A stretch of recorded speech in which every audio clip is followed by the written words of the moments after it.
The Ass and the Lapdog. A man had an ass and a Maltese lapdog, so a donkey and a dog. A very great beauty. The ass was left in a stable and had plenty of oats and hay to eat, just as any other ass would. The lapdog knew many tricks and was a great favorite with his master, who often fondled him and seldom went out to dine without bringing him home some tidbit to eat. The ass, on the contrary, had much work to do in grinding the corn mill and carrying wood from the forest or burdens from the farm. He often lamented his own hard fate, and contrasted it with the luxury and idleness of the lapdog, till at last one day he broke his cords and halter, and galloped into his master's house, kicking up his heels without measure, and frisking and fawning as well as he could. He next tried to jump about his master, as he had seen the lapdog do, but he broke the table and smashed all the dishes upon it to atoms. He then attempted to lick the master and jump upon his back.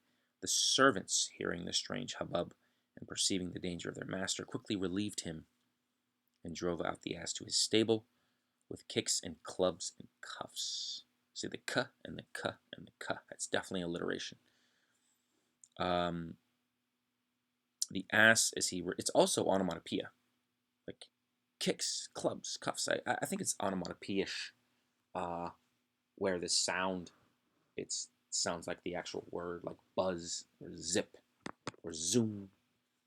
Um, it's definitely onomatopoeia-ish, but it's certainly alliteration. Kicks and clubs and cuffs. The ass, as he returned to his stall, beaten nearly to death, thus lamented, "I have brought it all on myself. Why could I not have been contented to labor with my companions and not wish to be idle all the day like that useless little lapdog?" So essentially, this is like saying, look, you know, play your role, be who you are. I look at this a lot as like identity, like just be who you are. That's hugely important. Um, and Lapdog knew tricks.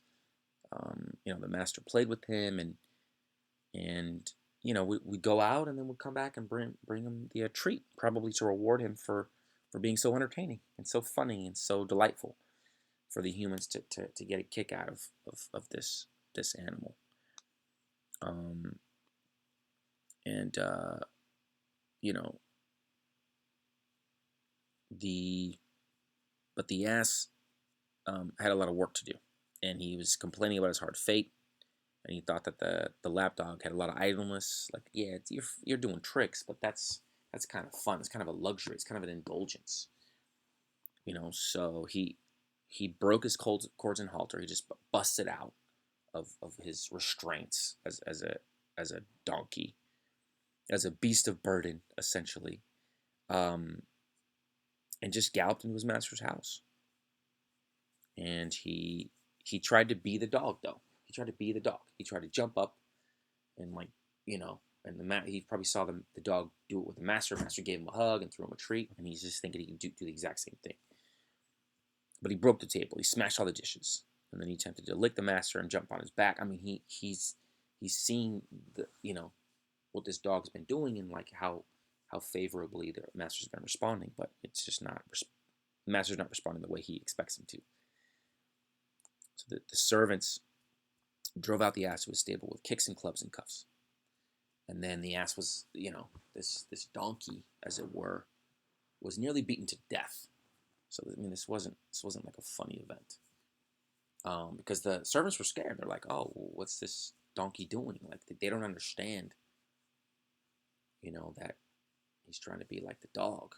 They're just like, "Dude, this donkey just jumped up, busted out of his restraints, and just attacked the master." That's kind of what they see it, how they see it.